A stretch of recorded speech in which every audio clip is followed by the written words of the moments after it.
আজকের এই হাঁস রান্না রয়েছে গ্রামীণ পদ্ধতিতে হাঁস রান্না। এটা হচ্ছে আমার মায়ের হাতের হাঁস রান্নার রেসিপি। আমি চেষ্টা করছি আমার মার মতো রাঁধতে, যদিও বা আমি আমার মার মতো রাঁধতে পারি না। আসলে মায়েদের হাতের রান্নার টেস্টই মনে আলাদা হয়, তাই না? সবার কাছে সবার মায়ের হাতের রান্না অনেক বেশি মজা হয়। তো যাই হোক, রেসিপিতে ফোকাস করেন। রেসিপিতে আজকে একটা হাঁস কিনে আনছিলাম, অনেকদিন ধরে হাঁসের মাংস খেতে ইচ্ছা করতেছিল।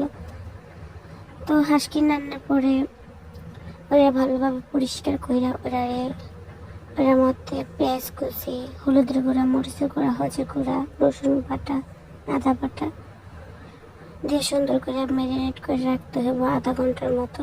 এতে করে হবে কি হাঁসটার ভিতরে সব মশলা পাতে যায় বাবা। তো তারপরে আজকে হাঁসটা হচ্ছে ফোড়ন দিয়ে রান্না করব। একটা শুকনা কড়াইতে সামান্য তেল দিয়ে নিচ্ছি, যেহেতু হাঁসের থেকে তেল ওঠে তাই তেলটা একটু কমও দিছি। আপনারা যার যার মতো বাড়ায় কমায় নিতে পারেন।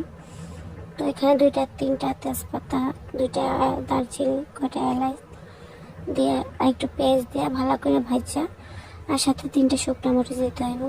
শুকনো মরিচটা দিলে মানে এটার গ্রানটা অন্যরকম আসে। এভাবে ফোড়ন দিয়ে রান্না করলে অবশ্যই খাবারের টেস্ট আরও বেশি বাড়ে। আপনারা বাসায় অবশ্যই ট্রাই করতে পারেন। আর যদি রান্নাটা হয় মাটির চুলায়, তাহলে তো কথাই নেই, খাবারের সাথে আরও বেশি বেড়ে যায়।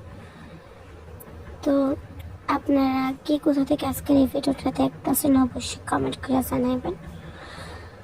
তো যখন পেঁয়াজটা একদম ভাজা ভাজা হয়ে যাবে, তখন ওই যে ম্যারিনেট করা হাঁসটা কড়াইয়ের মধ্যে দিয়ে ভালো করে কষাইয়া, মানে যত বেশি কষাবেন আপনার রান্নার টেস্ট তত বেশি আইব, কালারও সুন্দর হইব। তো ভালো করে হালকা ঢাকনা দিয়ে ঢেকে রাখতে হইব 20 মিনিটের মতো। হাঁসের মধ্যে পানি দিতে হইব না, কারণ এটা থেকে অটোমেটিক এমনি পানি উঠবো। তো যখন দেখবেন যে কষাইতে শুকাইতে পানিটা একদম শুকাই গেছে আর হাঁসটার মাংসটাও সিদ্ধ হয়ে গেছে, তখন বুঝবেন আপনার রান্নাটা কমপ্লিট। আর শেষে একটু জিরার গুঁড়ি দিয়ে উঠাবেন, এতে করে রান্নাটা থেকে আলাদা একটা ফ্লেভার আসে। তো আজকের এই ভিডিওটি এই পর্যন্ত। আসসালামু আলাইকুম। আজকে আমি আমার মায়ের হাতে হাঁসের মাংস